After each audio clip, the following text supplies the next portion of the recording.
What up, my freaks? RuinusInsight here with part 28 of my Total Warhammer 3 modded Kroq-Gar campaign.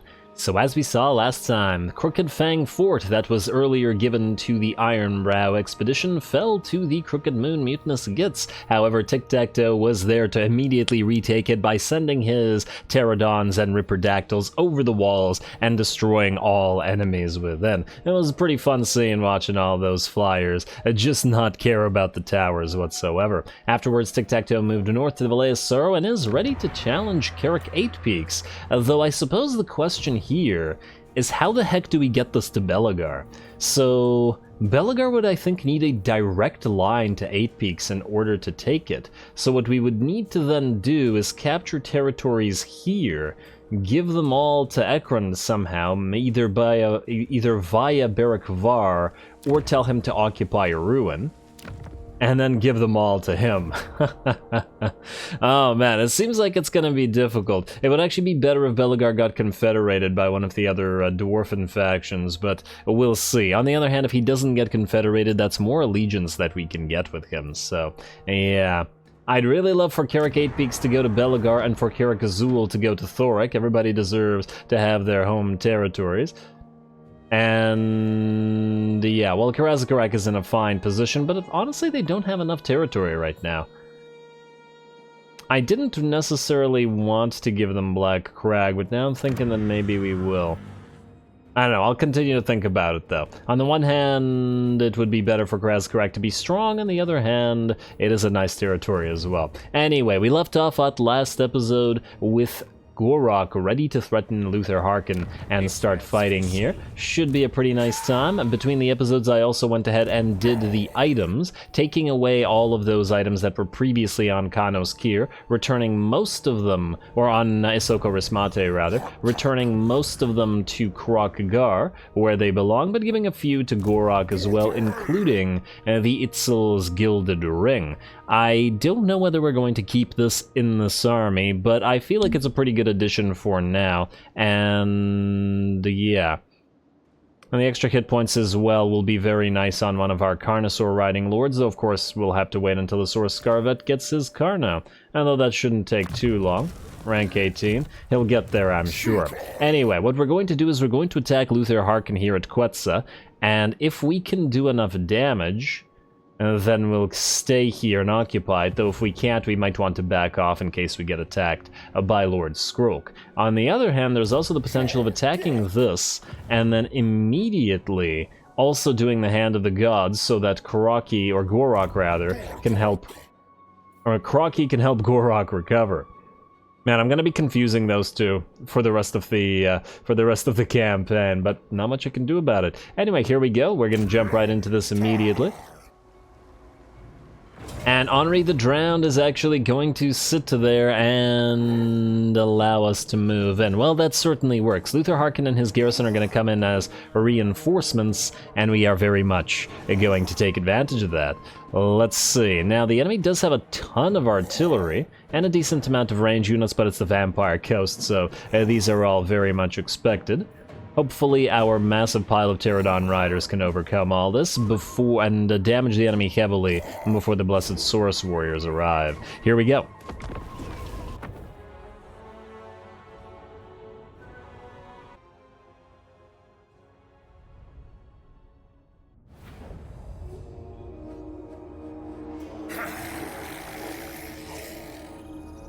Alrighty, here we go. Exciting times. We are facing off against a pretty strong army with way too many artillery pieces, a distressing number of artillery pieces, and range units in general. But Luther Harkin and GOR-ROK both have been hankering for a rematch, so I think, ooh, he's got a nice little bracelet here.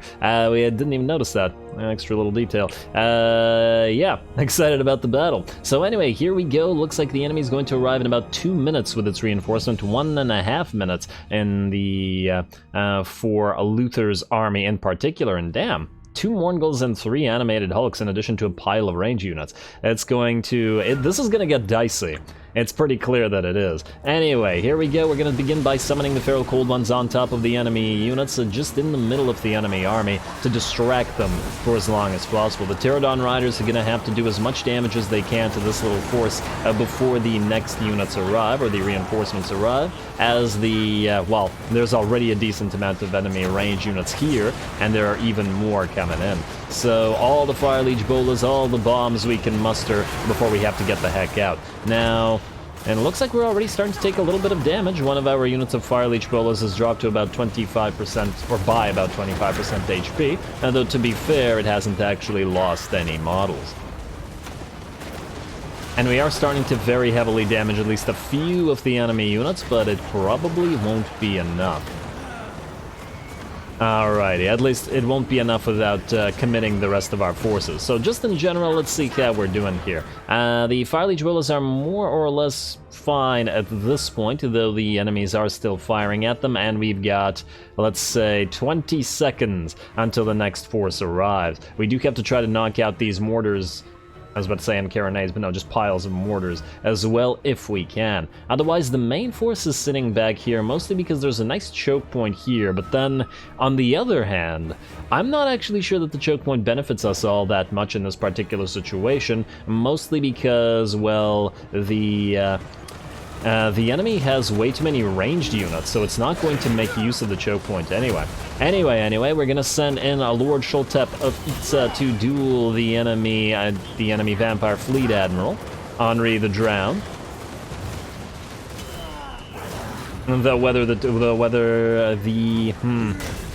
I'm not sure that Lord Xhotl can beat him, although he's down to about half HP. We're going to have to back off, unfortunately, due to the number of enemy units that are going to give chase. Dark Riders and Animated Hulks both, but it does look like Lord Xhotl would have been able to destroy them. And damn, look at that! Those poor Dark Riders charged GOR-ROK only for them to absolutely rip them apart, but to be fair, pretty much anything would have met that fate. GOR-ROK is almost impossible to kill with basic units.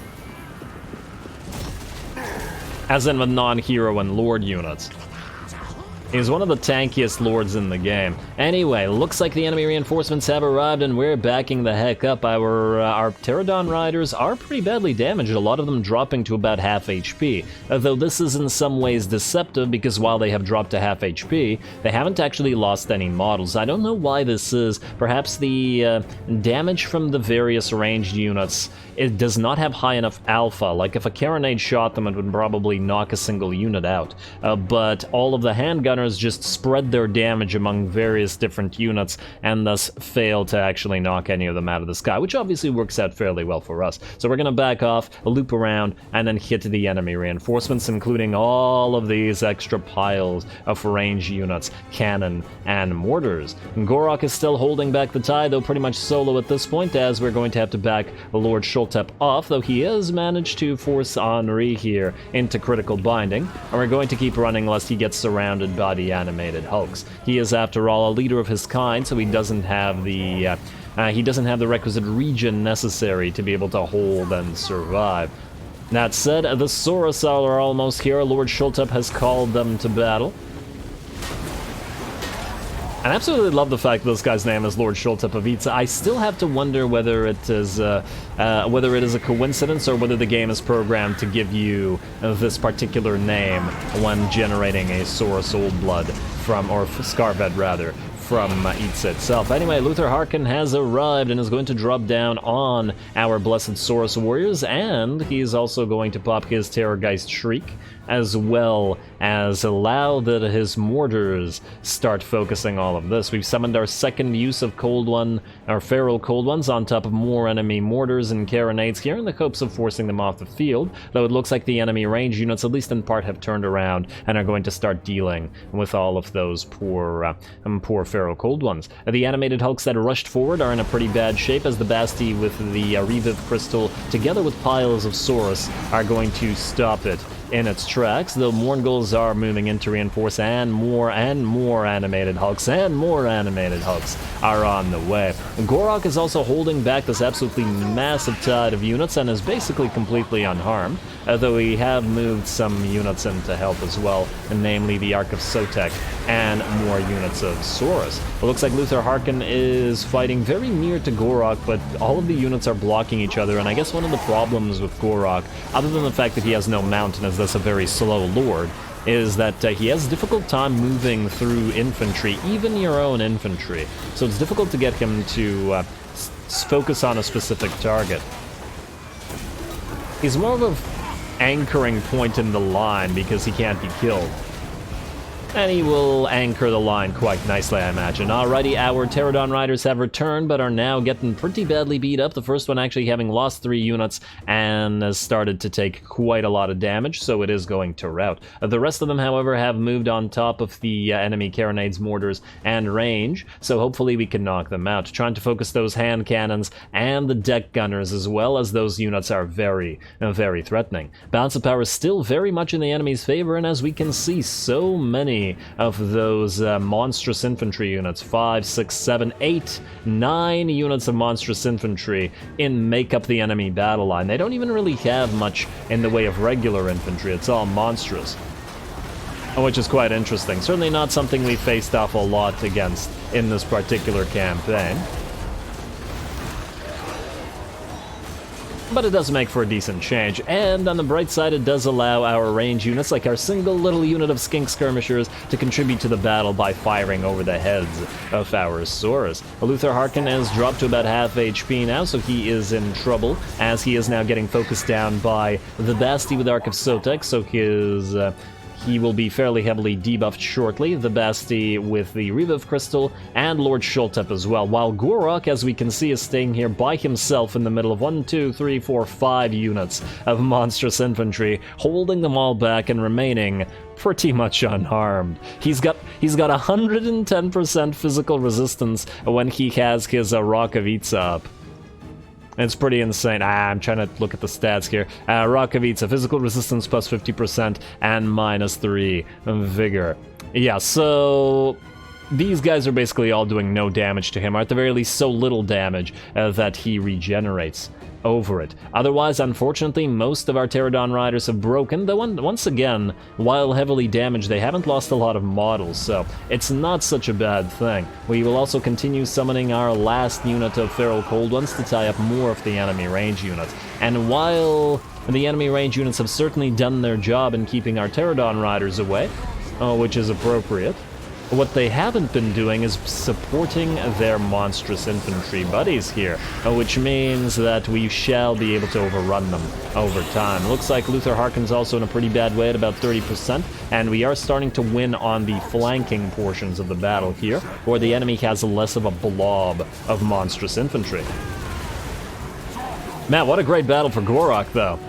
He may be our most recent acquisition in terms of the lords, but he's already having a great time. And frankly, I expect that to continue because Lustria is in an absolute shambles.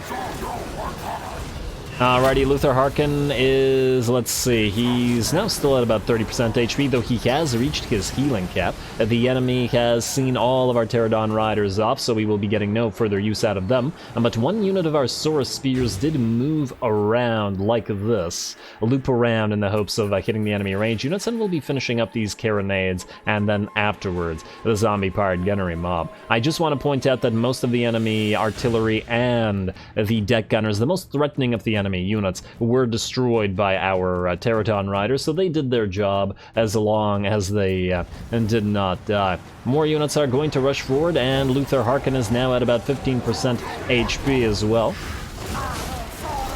and is looking like he's about to drop. There we go. GOR-ROK still in the middle of all this. Looks like he will not be getting the final blow against Luther this time around, but that's okay. Lord Sholtep has led the Saurus to victory here anyway. I like to think of Lord Sholtep as GOR-ROK's sub-commander. Alright, melting away Luther Harkin, but as we've seen with Luther before, it takes a while to knock him down. There we go, finally. Even when he's crumbling away, and with the fall of Luther, the rest of the army has begun to crumble away. Our units of Saurus Spears have arrived and are tying up the enemy handgunners. We've got some units of Feral Cold Ones distracting some deckhands, and otherwise, the battle is done. Man, that was a lot of monstrous infantry. Poor little crabby boys.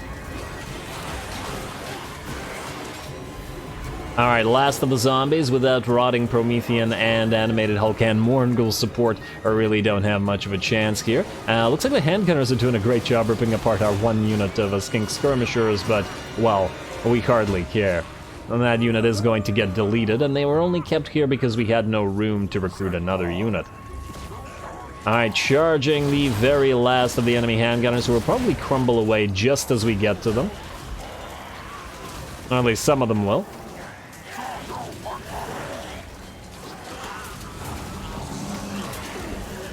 Alright, Saurus cleanup crew, and there we are, a heroic victory. It was fairly dicey and a pretty difficult fight, at least in some ways, though hopefully we won't have suffered too much damage. I do imagine that since the Pterodon Riders were all looking like they have still about 9-ish units remaining, that they should be fine. Some fantastic shots here as well, and damn GOR-ROK, so unkillable.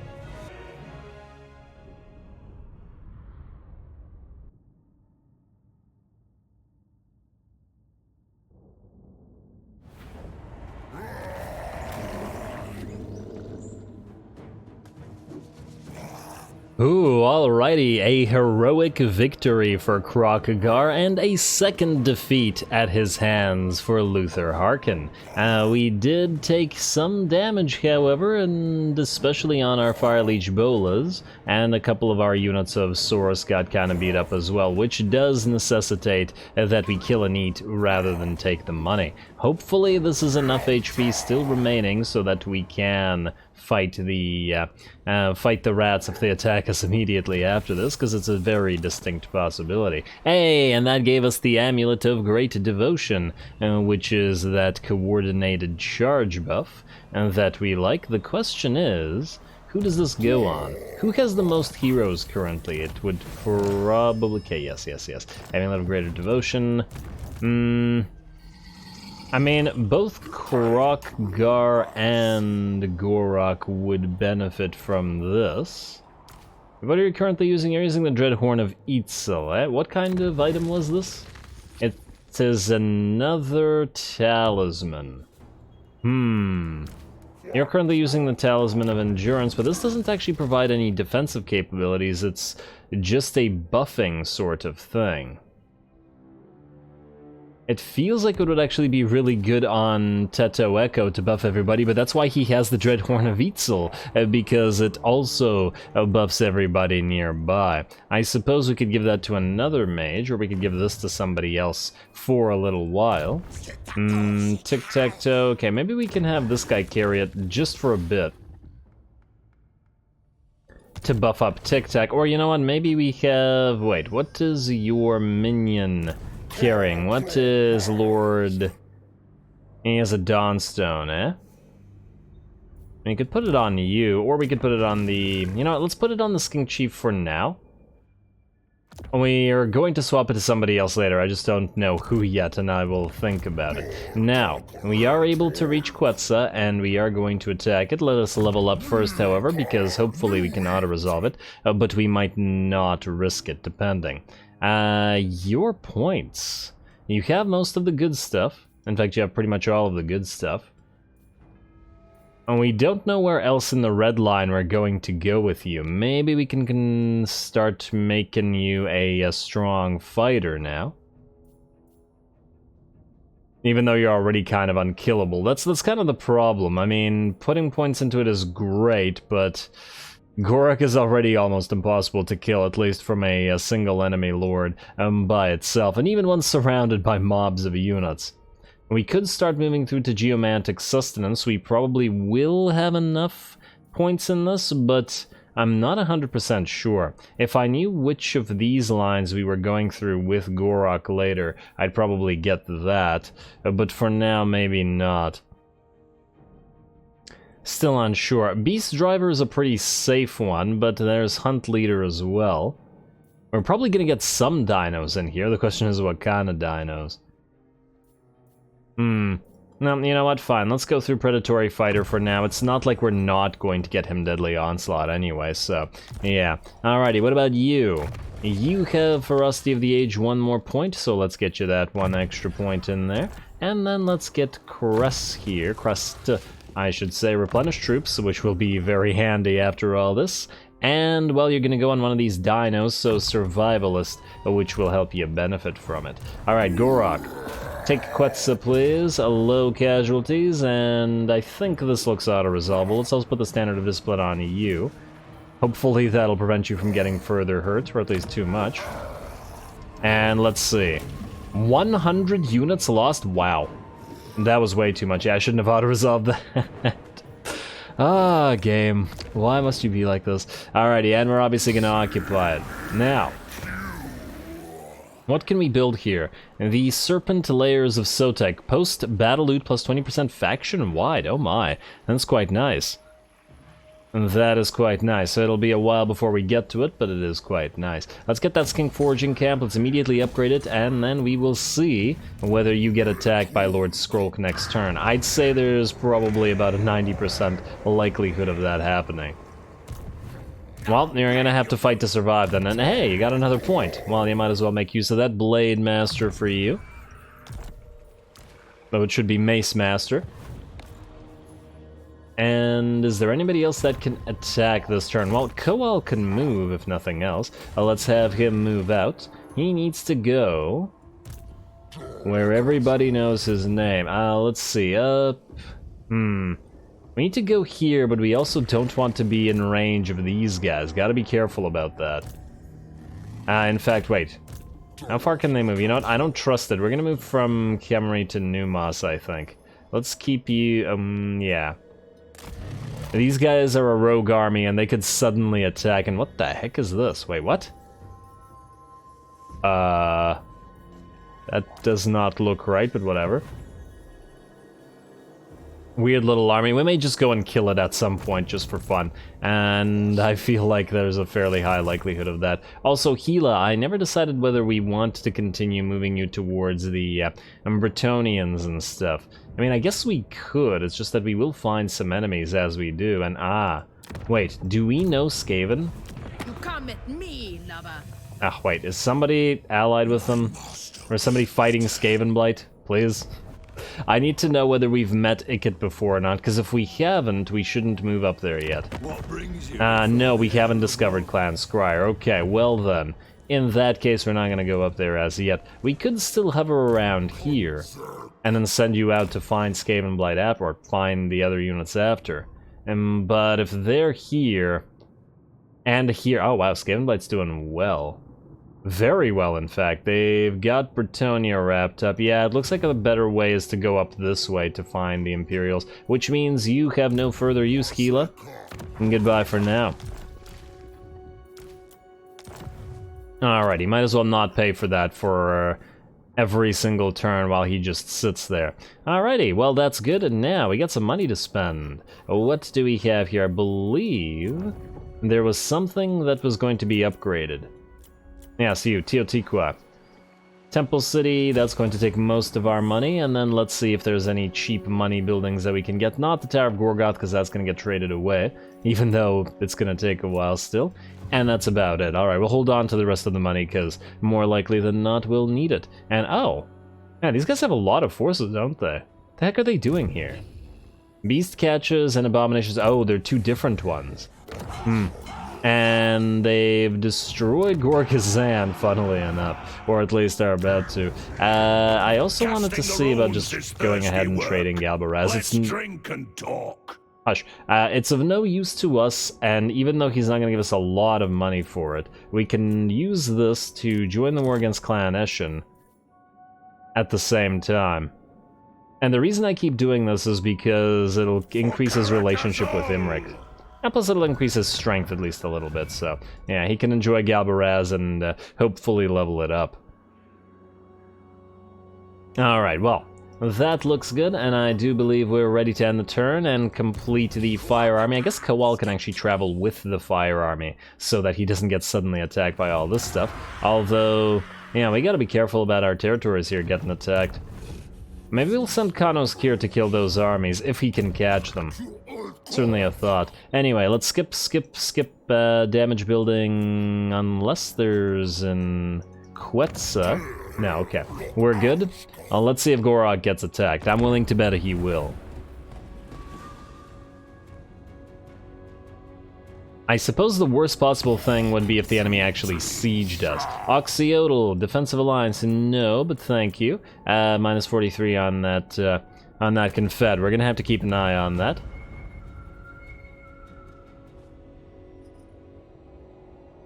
And we're really gonna have to keep an eye on Hexoatl. It looks like well, Hexoatl itself has been taken, and the faction is doing really poorly right now, and are probably going to be losing a few more territories shortly. They're the ones more likely to get confederated. And hello, Lord Skroak, you did not attack us, and you have barely an army. Confederation between Cult of Sotek and the Southern Sentinels. That's interesting. 1,000 Maws and Bloodhall Coven. Oh wow, things are happening. Negative growth for its... I don't really care about that right now. Oh wow, look at this. Marcus Wolfhart with his 50 armies. Man. We need to peace out with him. And we need to somehow get him to fight Rakarth. How are you not fighting Rakarth yet? They're both very strong and they're not fighting each other. Do they like each other or something? And what do we have here? No, they don't like each other very much. And just double check peace here. Followers of Nagash and Bloody Hands. Yeah, the ones that we're destroying. Hexoatl's still unwilling to confederate, but once again, I do think that'll happen soon. And Cult of Sotek, are you also fighting Rakarth? You are, so you can help us with him. And damn, I was thinking that since Lord Skroak was here, we may want to push towards Oishel, but... probably not then. We might actually lose Quetza, because I think we have no choice but to go here. Now, GOR-ROK, you can push this little army away, but I feel like what we want to actually do is this. Go into ambush stance. And then go right here outside of Itza. These guys will continue to advance, and if we can kill like 4 armies at the same time, that'll be just great. Though I may be overestimating GOR-ROK's capabilities, mageless as he currently is. We can't get rid of the Pterodon hatchery, though. The Fire Leech Bolas are just too valuable. Can we get rid of something here? I definitely don't want to get rid of the Temple Guard barracks, though. Oh, and you know what? Speaking of getting rid of stuff, before I forget... Maybe we'll want to get rid of the Croxy Labor District here and replace it with a wall. I'm concerned about the endgame scenario possibly actually activating due to the Vault of Nagash based on a comment. I don't know whether that's actually the case, but it's probably not something we should risk. Guys still running around here? Alright, Furok. It's time to move together with Kowal. One of you can be in March stance, the other in Regu stance. There we go, and then you guys will travel towards Pyroxy to give Pyroxy the new army. Speaking of Pyroxy, go into March stance and take some stuff from Isoko Rismate. You can have the Cohort of Xhotl, which is going to go to our Kroxagor, and then the Umbral Tide as well. That's going to stay with you. Isoko, we're going to put you into March stance. We're going to start moving it towards Crooked Fang Fort. Like so. Hopefully we won't get attacked by sudden Skaven. But it looks like we're relatively safe for now. Okie dokie. And I guess you can stay in Karak Azgal until the rest of the army gets here. Oh, speaking of Karak Azgal, is ready for an upgrade. Lovely. And we'll do that then. Alrighty, Tic Tac, you are ready to attack 8 Peaks. And it isn't plagued up, which is quite nice. But we'll see if we can't get a battle other than yours going first. Mostly because I would... well, we've seen Tic Tac fight like 50 times already. And... well, in the last couple of episodes, rather. So I'd love for somebody else to get the chance. Anyway, Kroq-Gar, you. Not able to reach Black Crag as yet, and I believe this is all attrition territory, right? Oh, actually down here it isn't. Alright, so you can move in regular stance. It's not like you need to heal anymore. Beautiful, which means Black Crag next turn. Alrighty, and it is a tier 5. It only has one giant and one Arachnarok. Well, only. Should still be a fun fight here. I'm willing to bet these guys are going to move up to Carrick Drawn, but I also don't imagine that we can do anything about it right now. Ooh, Caravan. Hello. Did we have contact with Northern Provinces? I'm not sure that we did. And we do now. Let us join your war against Kazag for trade agreement and non-aggression pact. Yes. Alright, that looks good. That will continue rising our relationship with you, and you are also trading with the Western Provinces, which will mean additional relationship out of all that. Golden Order, wow, Strength rank 3, damn. Alright, we need to make them our allies as well. We will join your war against the Fecondites, because they're super far away. I doubt they're going to go all this way. Somehow. Well, I really shouldn't doubt it, because in my current Arcan campaign, the Tomb Kings here traveled all the way across Lustria, then all the way across the sea to attack Arcan, repeatedly, with multiple full stacks, despite being at war with various factions, though I think they eventually peaced out, but yeah. Alright, anyway, you're gonna join war against Fecondites here, and we will hopefully be friendly with you. There we go. Now, anything else, diplomacy-wise? We don't care about the defensive alliances with any of these guys. Nor the military alliances, I think. Because these guys, by the looks of it, can't be confederated. We'll just ignore it for now.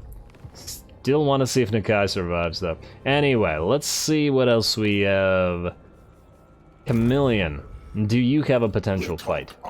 Well, you can't reach the Wizard Caliph's palace this turn, and you have to travel through attrition-y territory, so we're going to pop you into a camp. We're going to send you forth here, and then we will be able to reach us next turn. The enemy is going to start building up, and it is also a tier 5. Oh my. Oh, you can't win this. Okay, change of plans, or at least slight change of plans. I assume that the little army that was here is gone now. At least I hope it is. We're gonna need Ahsoka, or we're gonna need Kanos Kira, rather, to help out with this. So Kanos, you're gonna move to Sorcerer's Islands. And we're going to move you in, because, yeah, they have a very nice garrison due to that tier 5. Lots of Ushabtu, Great Bow, and Necrosphinx, and a Camarine War Sphinx. Neither of these two armies are going to be particularly effective at killing those. We're going to have to rely on the Amixon Barb and the Feral Stegs to try to work together with the Lords to bring those down. Still, an exciting prospect. We also got to make sure that we take this before enemies start sailing down here and attacking us. Alright, now, who else can do things other than Tic Tac? GOR-ROK is good, yeah, it's looking like we're going to have to attack with Tic Tac then. Silith, you have been trying to reach us about our extended warranty, but I think we'll keep the Skink Priest of Beasts because he's at a higher level, for the battle at least, and then we'll replace with Silith after. While we're looking at heroes and stuff though, Skink Oracle I would love to get, but we can't do so yet. None here. What about you guys? Uncompromising, meh. It's okay though. Tolex, you are moving up towards Kroq-Gar, and then lastly we gotta check the Skink Chiefs as well. Pompous, determined, and aggressive, yeah, okay, none of those. The Grukox, you, stay in this territory. Or around this territory. I see no Nakai as yet. I also don't remember seeing the Nakai was destroyed notification, so... I assume he's gonna come back. Hopefully he's not bugged or something like that. I take it that he takes the amount of time to come back as the Lord would be wounded, so 8 turns, maybe? Unless he has some kind of reduction on those, we shall see. Anyway, by the looks of it, we are going to strike... Ooh, before I forget, we also will want to do this. Ancient Salamanders. Warpaint of Xhotl gives you weapon strength plus 50, but rampage. Ugh. I don't like that. I don't like that at all. Rampage is iffy. On the other hand, you already have Primal Instincts. Huh. And does the Warpaint of Tarantula recovery stack with the recovery that you get out of the Sequence of the Ether? No, that looks like the same recovery trait, which means once we get this, that recovery trait will no longer be useful. Significantly increasing the weapon strength of these guys might be neat, but you know what? I think for now we're gonna go with the missile resistance and the recovery ability. But later on, we may switch back to the Warpaint of Xhotl. That's the way to do it. Once the recovery can no longer stack. So Tarantula here, and then you're gonna go for Xhotl to increase that range. Nice. And you know, funnily enough, because these guys have Warpaint, their range is a 156. What is the Emerald Tide Warpaint at? Oh, actually their missile strength is 222 and 150 for their range. So I guess they have slightly increased range over these guys normally. But now they're about on par, which is actually great. Alrighty, also Furak, you're in March stance, so you can't recruit, but we can simply use Roxy here to get our 4th and final Iron Drake. Beautiful. It's all coming together, finally. Okie dokie, well, with nobody else to strike, it's once again going to be tic-tac-toe time, so Carrick 8 Peaks is the place to be. It's a tier 4 settlement. They have very little in the way of air defenses, so I don't imagine that they're going to stand up to this. Here we go.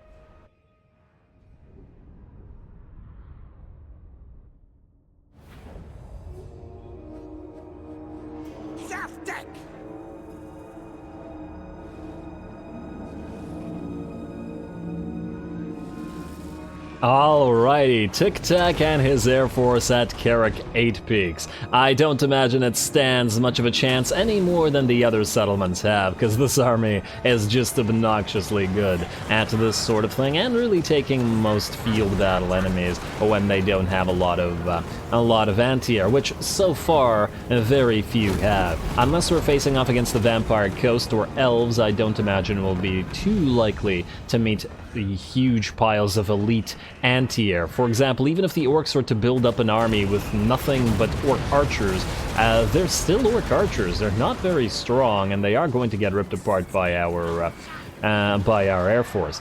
Anyway, 8 Peaks, a pretty important settlement, though not so much for us. It does make me fondly remember in my own ongoing Belegar campaign the attack on 8 Peaks. So when this is such a different battle, there, for those watching, the Belegar and Co. basically had to clear the place street by bloody street in an absolute grind, whereas this is just absolute slaughter.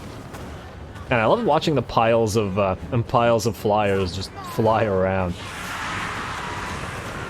The Air Force armies are so different to regular armies that it's very enjoyable. And the reason that the melee flyers are flying around like that was they knocked down the enemy defensive towers, while our Fire Leech Bolas and Javelin Chuck and regular Pterodon Riders continue just obliterating infantry and trolls and whatnot. Now that the enemy towers are destroyed, we're going to find some isolated units and make use of our Coattle's assassination capabilities, as we did last episode, which has proved fairly decent. There are 2 more units of enemy archers on the field, however, so we're going to knock those out quickly with both the Coattle and the Pterodons alike, or Ripperdactyls rather.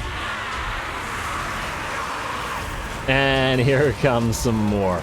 Yeah, 5 units of Ripperdactyls against 1 poor unit of Orc Archers, looking fairly ugly for him. Ooh, we are going to get hit with a spell, however. Didn't look like it knocked any Ripperdactyl out. Although it might have in the fray, it's kind of hard to tell. It looks like the enemy Orc Air boys here are shaken and are just about done against the Quetza. And then we'll be sending the Quetza to find that Orc Shaman and take revenge for getting hit by that spell. Otherwise, the bounce power is already in our favor, and will only continue to go further into our favor. Most of the enemy army can't defend itself against our air units, and we specifically targeted everything that it had that was anti-air. There we go, we found ourselves that Orc Shaman, and it looks like he's nearing half HP already from the Quetzal's attacks. And I'm not entirely sure where these guys are going. Oh, do they try to charge the Shaman, but because he's up against the wall like this, they can't get to him? Huh, kind of interesting. Well, not like it matters, because these two Quetza have nearly killed him anyway. Oh, you gotta love those lightning breath attacks, though. Alright, one more strike and down goes the Shaman, and then we immediately switch to the next unit to assassinate, which is a Black Orc, a big boss. And there we go, who's also kind of against the wall here, but now Tic-Tac-Toe can contribute to the fight as well. And this guy's down to about a sliver of HP as well. And these guys are great assassins. And away he goes. It did look like Tic-Tac delivered the final blow. Bounce of power has continued to rise. In the meantime, there is still an enemy Goblin Great Shaman moving around, but he's got basically no HP left, as the Javelineers have been chasing him around the map, so he'll be dropping very shortly. Perhaps we don't even need to send in the Quetza assassins, and such as a few more shots will take him out. There is a unit of Black Orcs here, however. I guess he's trying to move around with his own bodyguard. Maybe they're just trying to escape the settlement or something. Little mini headcanon for what's going on here, for what we're seeing here. And let's see, a couple more shots should take him out. Or at the very least force him to rout. While we, hello, another Black Orc big boss. Yeah, at this rate, Carricate Peaks will be ours with basically no damage. Alrighty, and these three. Kind of hard to get a good shot of them, though, because the Quetza are not only very, very big, but also float overhead. Oh, gotta love all those lightning effects. And a couple more hits, and this Black Orc Big Boss will drop as well. I do imagine the Orc, or the Gobbo, and that was leading the force is already dead at the same time. Alright, come on now. Couple more hits. This guy's trying to run away. Can't be letting him do that. There you go. Ripped him in half on top of that boar. And no, this guy is still alive, still has 294 HP, though one hit from anybody will take him out, if needed, though I suppose we could just smash into the Black Orcs if we wanted to as well. 203 HP, yeah, it looks like the Javelins are all not hitting where they should be. There we go, a few more hits to them. Nope, never mind. And what do we have here? There's that Black Orc unit. And we're going to drop down on that as well with, to help out, some Uranon's Thunderbolts from our two non-Regiment of Renowned Quetza. Of course, the Regiment of Renowned Quetza has the Lesser Banishment spell rather than Uranon's Thunderbolt. I have to wonder which would have actually been more effective against Black Orcs in particular. You know what is more effective? Piles upon piles of Ripperdactyls. From every direction. As well as Quetza, and it looks like these Black Orcs are done already, and in fact, with the fall of the enemy lord and the Black Orc bodyguard, the rest of the army that was getting hit by the Pterodons is just going to give up, seeing the futility of this defense. Close victory apparently, but it feels like it says this every single battle for Tic-Tac, regardless of the fact that he takes no damage due to the ammunition expenditure on the Pterodons. And to be fair, with the Pterodons in particular, once their ammunition is gone, they have very limited use, i.e. would probably only be useful for harassing a relatively low-level missile infantry and chasing stuff off the map. Their speed is pretty insane with Tic-Tac's buff, so they can chase with the best of them.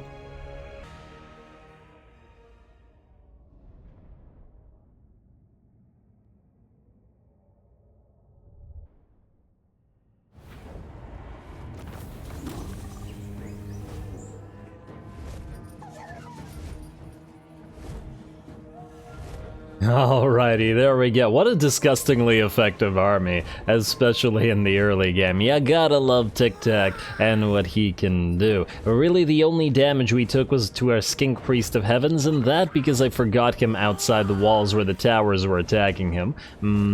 Yeah, that's it. He'll recover.